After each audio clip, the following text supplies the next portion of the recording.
Misterios del universo que todavía tenemos que descubrir son probablemente mayores que los que ya hemos descubierto. Lawrence Krauss. Más de 30 mentes pensantes de todo el planeta se congregaron el pasado noviembre en Puebla, ciudad mexicana, patrimonio de la humanidad.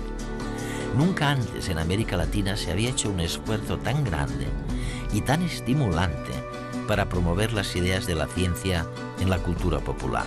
Es que tenemos voracidad infinita de sorpresas. Y probablemente nunca se haya hecho este esfuerzo en ningún país. Las personalidades invitadas tenían poco más de 20 minutos cada una para situar al ser humano de hoy en el planeta, frente a su pasado y frente a las expectativas de su futuro. ¿Supone la religión la mayor amenaza para la visión científica y racional del mundo? Y yo dije, ¿y qué si no? ¿Cuál es? Todos tuvieron la oportunidad de exponer, frente a un abundante público de todo tipo de procedencias, sus ideas más brillantes sobre temas como dónde estamos, quiénes somos, en qué creemos, qué nos predispone, cómo nos comunicamos, qué nos domina, hacia dónde vamos. La ciencia nos pide que creamos muchas cosas que no encajan con nuestra intuición. No puedo ver los gérmenes ni la gravedad. El lema era, no creas todo lo que piensas. Fue un festival dedicado a la creatividad y la innovación, a echar abajo prejuicios, a desaprender, para poder crecer y construir nuevos paradigmas.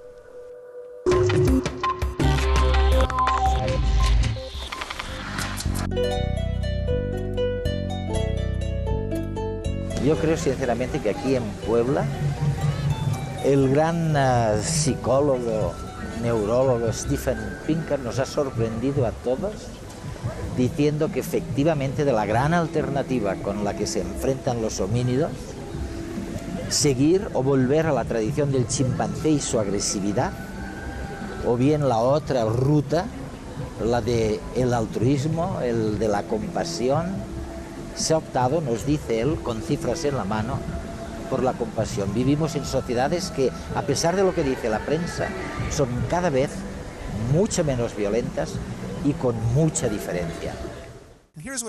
Aquí tenemos datos para Inglaterra. Y vemos que desde el año 1200 hasta la actualidad, la tasa de homicidios ha caído en picado, desde unos 25 homicidios por 100.000 personas por año hasta aproximadamente un homicidio por 100.000 personas por año. Y se trata de una pauta que, tal vez con un principio más tardío, pero con el mismo final, está presente en todas las sociedades occidentales. Solíamos tener guerras que recibían nombres como la Guerra de los 100 años o la Guerra de los 30 años, pero en el siglo XX tuvimos algo llamado la Guerra de los 6 días. Esto demuestra el alcance de las guerras entre grandes potencias y el número de potencias que participa en una guerra, que también se ha ido reduciendo a un ritmo constante. Desde el final de la Guerra Fría, especialmente desde el año 2000, ha habido menos muertes en todo tipo de guerras, incluyendo las guerras más populares hoy en día, ante la ausencia de guerras entre grandes potencias, que son las guerras civiles. Por supuesto, existe algo que yo llamo la ilusión del presente violento, y creo que en parte se explica por el funcionamiento de la mente. Cuanto más fácil resulta recordar ejemplos de un fenómeno, más probable le parece a la gente este fenómeno, o se utiliza la capacidad de evocar un recuerdo en la memoria como un atajo para calcular la probabilidad. Si combinamos esta especie de estadística intuitiva con el hecho que ahora es mucho más fácil informar sobre guerras y genocidios en todo el mundo, y con esta filosofía que tienen muchas cadenas de televisión de que la sangre vende, lo que se traduce en un sesgo a informar más sobre los acontecimientos violentos, entonces es cierto que vemos más violencia y más de cerca que antes. Y esto conduce al espejismo de que la violencia sucede en realidad más a menudo. Así que tal vez, en lugar de preguntarnos por qué hay guerras, podríamos preguntarnos por qué hay paz. Tal vez la violencia sea el estado por defecto de la especie humana, pero sin embargo, seamos capaces de encontrar maneras de reducirla. Y todo esto cambia la pregunta, que ya no es ¿qué estamos haciendo mal?, sino más bien ¿qué es lo que hemos estado haciendo bien? Espero convenceros de que hemos hecho cosas bien, y habría que averiguar de qué se trata.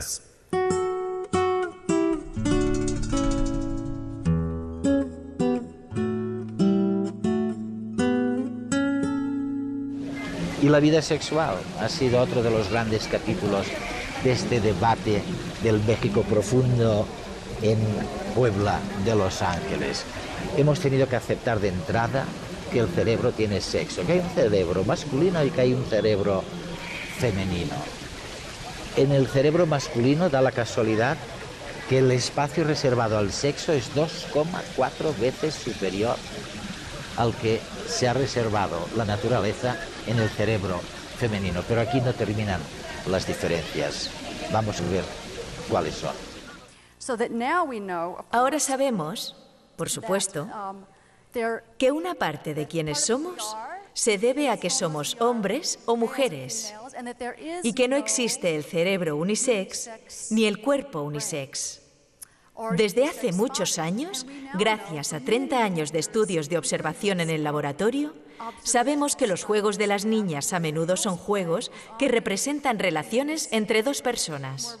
Si observamos a las niñas pequeñas, veremos que están sentadas en la guardería y una le dice a la otra, vale, tú harás de papá y yo de mamá. La asignación de roles y este tipo de juego relacional, como lo llamamos técnicamente, es lo que hacen más las niñas. Los niños también pueden hacerlo, pero no suelen tener suficiente paciencia. Nadie se lo ha dicho, los padres no se lo han enseñado, por supuesto, pero recordad que la cultura también es muy importante, la cultura y el aprendizaje. El cerebro es una fabulosa máquina de aprendizaje que aprende lo que la cultura espera de nosotros según el sexo. Por lo tanto, no solamente está en nuestras hormonas y en nuestros genes, también hay una contribución cultural a nuestro sexo. Y esto es aplicable, por supuesto, a los niños y a las niñas. En las niñas adolescentes, el cerebro recibe oleadas de estrógeno y progesterona por primera vez en la vida, y también un poquito de testosterona. Así que las chicas se vuelven temperamentales y se obsesionan con los chicos. Hoy en día pensamos que son los medios de comunicación los que provocan en las chicas esta obsesión con su imagen. Pero en todas las culturas del mundo, incluso en las poblaciones humanas que consideramos más aisladas, las chicas se hacen cicatrices en la cara, o se estiran el cuello, o los lóbulos de las orejas, hacen lo que sea. No pueden esperar a hacerlo cuando entran en la adolescencia, si eso es lo que se considera hermoso y atractivo para el sexo masculino. Cuando la testosterona empieza a inundar a los chicos en la pubertad, los estudios han demostrado que la testosterona aumenta su posibilidad de ver las caras neutras como enfadadas. En las chicas, el ciclo de oxitocina-estrógeno hace que vean las caras neutras como caras amigables. ¿Cómo explicarse, dicen algunos, el sentimiento de empatía, de saber colocarse en el puesto de los demás? ¿Cómo explicarse, dicen algunos, ya se lo digo enseguida, si no es por la religión, el altruismo que ha presidido el desarrollo de tantas especies, ¿no? Y luego, claro está, aquí en el corazón profundo de México, en Puebla, ha habido los adversarios de la religión, los que dicen, oiga, es que sin religión habría existido igualmente la empatía porque es una cuestión innata y nacemos con una cierta moralidad innata antes de que aparezcan las religiones. ¿Es la religión buena para la humanidad hoy en día? Olvidémonos del pasado. Lo que quiero sugeriros es que la religión ha sido un vivero para la ciencia. Que la religión tal vez haya abonado el terreno y haya sido una preparación esencial para el mundo de la ciencia que tenemos hoy en día. Pero ha llegado la hora de hacer la cosecha y seguir adelante. ¿Cuántas personas creen en Dios? En todo el mundo hay muchísimas personas que creen en Dios de una manera u otra, pero hay muchas más personas que creen en la creencia en Dios. Vamos, que creen que creer en Dios es algo bueno, importante, y están dispuestos a trabajar duro para cumplir con la política de creer en Dios. Puedes no creer en todo lo que dices, pero puedes estar obligado por tus líderes religiosos a decir cosas en las que no puedes creer. De hecho, es una de las cosas que muchos líderes religiosos consideran una virtud. Es demasiado tarde para la religión. La raza humana ha crecido. Es necesario promover la evolución de las formas benignas de religión con cuidado.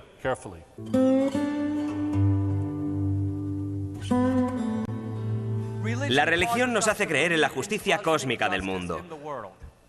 Y con esto me refiero a que la vida es muy injusta, pero todos creemos en la justicia. Todas las grandes religiones del mundo, pese a sus discrepancias, se basan en la suposición de que hay una especie de responsabilidad moral fundamental. Eso significa que si eliminamos a Dios del mundo, eliminamos también los 10 mandamientos, la base de la moralidad. Y en cierto sentido, no somos más que primates evolucionados. Dinesh baraja una caricatura de la teoría evolutiva. Pienso que lo único que la evolución puede explicar son las cosas sencillas. La estrategia del hoy por ti, mañana por mí. El altruismo recíproco, la selección por parentesco. Pero no se da cuenta de que en los últimos 20 o 30 años ha habido una verdadera eclosión de trabajos interesantísimos sobre evolución cultural, sobre la evolución cultural de normas morales, a mano de muchos teóricos, tanto científicos como filósofos. Quiere saber de dónde sacaría los principios morales para educar a mis hijos y nietos. La respuesta es muy sencilla. Los sacaría de la filosofía laica, de la ética. Nadie, absolutamente nadie en esta sala podría vivir según la moralidad del Antiguo Testamento, ni la del Nuevo Testamento al pie de la letra, sin adornos. Los adornos proceden de la exploración racional que ha sido laica desde siempre. Warner es un cristiano evangélico que tiene un instituto en Santa Bárbara en el que recopila datos sobre la conducta moral. Su conclusión es que los creyentes no son más morales que los no creyentes. Los creyentes se divorcian tanto como los no creyentes, cometen adulterio igual que los creyentes, defraudan al fisco igual que los creyentes. Según la cosmología aristotélica, todas las órbitas tenían que ser circulares, y todos los objetos del espacio debían ser perfectamente circulares y lisos. Era un error, por supuesto, pero solamente se constató cuando Galileo hizo que los astrónomos del Vaticano miraran por el telescopio y constataran por sí mismos, finalmente, que las autoridades de la Iglesia se equivocaban. Y esta es la única manera en la que se logran las cosas, verificándolo por uno mismo. Y es la ciencia la que lo hace, no la religión. Algunos religiosos entran en ese mundo del blanco o negro que consiste en seleccionar una cosa u otra sin matices, pero muchos no. Por eso muchas personas muy cultas tienen un perfil académico tan elevado como sus compañeros ateos, pero son creyentes. Todas las religiones tienen su parte trascendente y su parte oscura. Postulan una realidad trascendente y permiten que las personas trasciendan su individualidad y sean mejores de lo que habrían sido, ya sea en su vida moral, espiritual, etc. Sin embargo, la religión tiene una cara oscura, como cualquier ideología, y quiero recalcarlo. La solución es la diseminación de la democracia liberal y del libre comercio, para que las personas puedan relacionarse individualmente como seres humanos con valores propios, tanto si existe Dios como si no. No la diseminación de más religión. Expandir más religión fomenta y propicia el tribalismo que forma parte de nuestro estado natural. La democracia y el libre comercio rompen estas barreras tribales naturales y permiten que las personas se traten como individuos. Lawrence Krauss es un físico singular en este planeta, en el sentido de que es uno de los grandes físicos del momento, pero al mismo tiempo es una especie de militante del anticreacionismo y muy crítico con los planteamientos de la religión. Lawrence. Hola, oye, qué bien que estés con nosotros. Estaba preguntándome si una cosa como esta, un coloquio como este, lo habríamos podido tener en un país como España o Estados Unidos sin abucheos. Es una pregunta interesante. Creo que en Estados Unidos la situación ha adquirido tintes muy emocionales, no tanto por la religión en general, sino más bien por el fundamentalismo que ha cobrado mucha fuerza allí. Y si me pronuncio claramente sobre esto, es porque el motivo por el que algunos se oponen a la ciencia, a la evolución y a veces al Big Bang, es porque le tienen miedo. Todo surge del miedo a la ciencia y es ese miedo lo que quiero desbancar. Me gustaría decirle a la gente que no hay que ser ateo para ser científico. Puede serlo. Y de hecho, la ciencia no impide creer en Dios, sino que permite no creer en Dios. Pero lo que todo el mundo debería saber es que si hubo o no un Big Bang, si sucedió o no la evolución, Son preguntas científicas y son ciertas. La evolución sucedió y hubo un Big Bang, tanto si crees en Dios como si no. ¿Es verdad? Y si crees en Dios y sientes que no puedes creer en Dios y creer en la evolución a la vez, es tu problema. No es problema de la ciencia ni de la religión. Es cierto. Hablando del Big Bang y de los orígenes, también ejerces como profesor sobre los orígenes del universo. Y lo que propones es que cuando los científicos, vuestros sucesores en el futuro, examinen el problema de los orígenes y del futuro del universo, del fin del universo, se encontrarán con algo muy distinto de lo que ha sido hasta ahora. Me parece fascinante pensar que en un futuro lejano los científicos tendrán buenas nociones de física, conocerán la teoría de la mecánica cuántica, aprenderán relatividad general, todas estas cosas, pero mirarán al firmamento y los datos del universo les darán una respuesta incorrecta porque el resto del universo habrá desaparecido. La única manera por la que sabemos que el universo se está expandiendo es porque vemos que los objetos se alejan de nosotros. Y me parece impresionante que tengamos la suerte de vivir en esta época en la que somos capaces de verlo. O sea que realmente, vamos, la audiencia de redes debiera dar saltos de alegría de ser los últimos testigos de un tipo de universo que nuestros bistataranietos ya no van a ver porque habrá desaparecido la mayor parte de la materia. No podría haberlo definido mejor. No, es increíble. Y significa realmente que esta expansión... Porque ahora estáis seguros de eso, ¿no? ¿O es más o menos? Pues era una idea muy extraña cuando se formuló por primera vez, pero resultó ser correcto. Sin embargo, no podemos asegurar que ese vaya a ser nuestro futuro, porque no sabemos en qué consiste la energía del vacío que está provocando esta expansión. Lo llamáis energía oscura. Energía oscura, sí, y es el misterio y el rompecabezas más grande de la física. Si ahora en este trocito de espacio elimino todo el aire y toda la luz y todo lo demás, hasta que esté totalmente vacío, seguirá teniendo algo de masa. Y es una locura. Le da patadas a toda la lógica. Por eso, los físicos están tan emocionados sobre ello, y lo que la gente no entiende de la ciencia es que es mucho más divertido estar confundido que conocer la respuesta, puesto que si estás confundido eso significa que hay cosas nuevas por aprender, y si eres un físico teórico, estar confundido es la emoción más apasionante que puedas tener. Y lo que le dices a la gente, a nuestros telespectadores, es que lo más probable es que esta expansión continúe para siempre. Sí, estaremos solos en un universo oscuro y vacío. Es un futuro miserable. Y para aquellos que dicen otras cosas, no suena mucho a diseño inteligente, porque es el peor de los universos posibles para vivir, si nos interesa el futuro a largo plazo de la vida. Ante algo así puedes deprimirte o bien puedes decir, vaya, no veas lo afortunado que soy de vivir justo ahora. El caso es que ahora mencionas también la posibilidad real de descubrir nuevas dimensiones, incluso en este firmamento oscuro. Sí, quizá es tan grande el misterio que hemos empezado a plantearnos todas las posibilidades teóricas. Una de las posibilidades es que la energía oscura, de algún modo, refleje la existencia de alguna dimensión adicional, que quizás seamos capaces de detectar en el Centro Europeo para la Física de Partículas. Sin embargo, debo decirte que si tuviera que apostar, no apostaría por ello. Creo que es extremadamente improbable, pero es una posibilidad fascinante y, de hecho, escribí un libro entero sobre ello. Mi último libro trata sobre todo esto. Lo que me fascina es que los físicos han barajado la idea de las dimensiones adicionales sin ninguna prueba directa.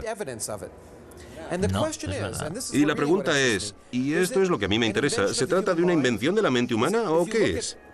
Si miramos la historia de la ciencia, a menudo hemos buscado nuevas realidades, universos ocultos que estaban ahí porque esperábamos que pudieran explicar nuestro universo. Y se han buscado dimensiones adicionales durante centenares de años, así que ¿se trata de una propiedad de nuestra mente o es una propiedad del universo? Simplemente no sabemos la respuesta.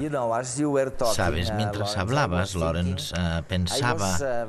Bueno, más bien me acordaba de un discurso que pronunció Papa Doc en Haití. Caramba. François Duvalier. Claro. En 1968 o 69 salió al balcón ante alrededor de 500.000 de personas. Y, ¿sabes? Simplemente espetó lo siguiente. Je suis immatériel. Soy invisible. Invisible. Mientras hablabas pensaba que tú eres exactamente lo contrario, exactamente lo opuesto de Duvalier. Me lo tomo como un gran cumplido. Me halagas. Creo que es muy importante que nunca jamás dejemos que alguien diga algo así y se salga con la suya. Vivimos en una galaxia espiral y hay 400.000 millones de galaxias en el universo observable. Estamos en una de ellas. Cada galaxia tiene cientos de miles de millones de estrellas y vivimos en un lugar aleatorio en el medio de ninguna parte. Hasta el año 1925 no supimos que nuestra galaxia no era la única del universo. Un célebre científico llamado Edwin Hubble, en el observatorio del Monte Wilson, descubrió que había otras galaxias. Hace 80 años, nuestra galaxia era lo único que existía para nosotros en el universo. Edwin Hubble me devuelve la fe en la humanidad, porque empezó como abogado y acabó de astrónomo. Así que hay esperanza para todos. Fue realmente una alegría hablar con Lawrence Krauss y, en general, poder asistir a un acontecimiento como la Ciudad de las Ideas. Andrés Romer, organizador del festival a través de la organización ciudadana que preside, Poder Cívico, me invitó a participar en uno de los debates. Si la felicidad era la ausencia del miedo y el saber disfrutar de la sala de espera de la felicidad, la belleza es la ausencia de dolor. Es aquella cara que te está diciendo: mi metabolismo funciona muy bien. Mis genes pueden ser tuyos y los tuyos pueden ser míos. O sea, los monos, al contrario de todos ustedes, cambian de opinión. No les importa cambiar de opinión. Y de pronto me dice Alexia, 7 años, recién cumplidos, me dice: Abu, me llama Abu por abuelo, supongo. Dice: Abu, ¿por qué me quitas los cubitos de hielo del vaso? Y yo me quedé pensando, digo, pero si yo no le he tocado los cubitos de hielo del vaso, para nada. Hasta que me di cuenta de que el calor fundía sus y mis cubitos de hielo. Y se quedaba el vaso sin cubitos de hielo. Y claro, aproveché la oportunidad y le dije: mira, Alexia, hasta la materia cambia de estructura. Mis amigos físicos lo llaman a eso transición de fase. O sea que no te preocupes nunca cuando llegue el momento de que tengas que cambiar de opinión, si hasta la materia cambia de estructura. Y con este con este deseo os digo adiós y muchas gracias. Bravo. Las jornadas acabaron con una emotiva sorpresa. Mañana cumpleaños Eduardo Punset. Happy birthday to you. Happy birthday to you. Happy birthday, dear Eduardo. Happy birthday to you.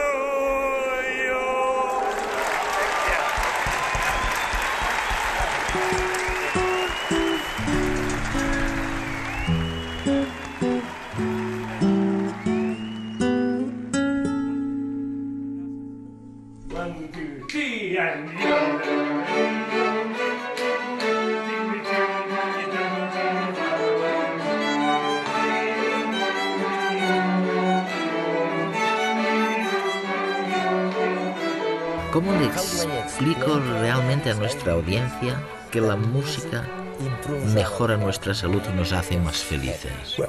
Primero, te levanta el espíritu. Yum, pam, pim, pam, pim, pam, pum. Ya te sientes mejor porque respiras. Hay luz porque durante la mayor parte de nuestra vida nos preocupamos. Pensamos: hay demasiados problemas. No tengo bastante dinero, no tengo bastante tiempo, la gente. Y esto no es bueno para nuestra salud. Preocuparse no es bueno para la salud. Y si sentimos ansiedad o tensión, pero si tuviéramos más sosiego, tendríamos más salud, más alegría, más apertura. Y también estaríamos abiertos a lo que la vida nos regala. Yo estoy aquí, en Puebla, para una conferencia con científicos muy famosos, filósofos, vienen del mundo entero. Te dices a ti mismo que deberías pasar la mañana con ellos, pero alguien me habla de estos niños y aquí estamos, con los niños pequeños. ¿Es aquí donde está la verdad o es en la conferencia con todos los famosos? No lo sé. Lo que tiene que ocurrir, ocurre. Lo que hacemos con ello, ahí está la clave.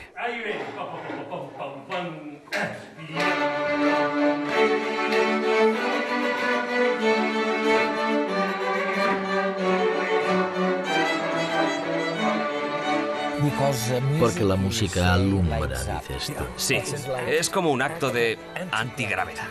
¿Y qué más? Quiero decir, ¿por qué alguien de nuestra audiencia mundial, América Latina, España, debería pensar en la posibilidad de formar musicalmente a sus hijos? Es algo que no se puede explicar. Todas las grandes cosas de la vida, la comida, el sexo, todo lo demás. ¿Disciplina? No, hay que vivirlo. Y cuando hayas tenido esta experiencia, y esto es lo que hago, viajo por el mundo entero, transmitiendo esta experiencia a la gente. Y la gente dice, ah, sí, me he sentido fenomenal, ha sido fantástico. ¿Cómo podemos tener más en nuestra vida? Y es así como haces que la gente participe en la posibilidad. No puedes persuadirles o convencerles o controlarles. No puedes hacer eso. La definición del éxito no es cuánto dinero tienes o cuánta influencia tienes, cuánto poder tienes, sino cuántos ojos brillan a tu alrededor. Ben, estoy disfrutando tu libro, lo estoy leyendo. Y me gustaría que nuestra audiencia disfrutara desde la primera página, porque creo que el mensaje es fantástico. Sí, esto es lo que ocurrió. Mantenía una conversación con un amigo. Estábamos muy animados. Exuberantes. En Londres. Estábamos desayunando y me di cuenta de que no tenía cuchillo. Entonces le dije a la camarera, camarera, tengo una vida perfecta, pero no tengo cuchillo. Se va a buscarme un cuchillo. Hay una niña pequeña en la mesa de al lado, de unos 11 años. Y le pareció muy divertido. Se ríe y nos sonreímos. Y aquí acaba la historia. Al día siguiente, bajo y ella está allí sentada con sus padres. Me acerco a ella y le digo, ¿cómo estás hoy? Y ella me contesta, perfecto. Entonces me di cuenta de que había descubierto el secreto de la vida. Se marchó con sus padres, la saludé y le dije, que tengas un día fantástico. Y me contestó, lo haré. Se dio cuenta. Tenía 11 años. Se dio cuenta de que el secreto de la vida es que todo está inventado. Todo está inventado. Por lo tanto, nosotros podemos escoger nuestro estilo de vida. Las circunstancias no son importantes. Lo que sí es importante es qué hacemos con ellas, qué decimos, cómo reaccionamos. Esto es lo importante.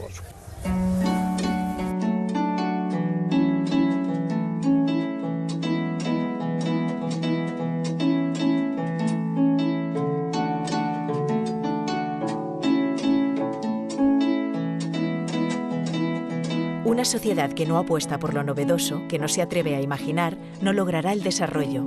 Andrés Romer. Será muy cierto que tú eres naturalita.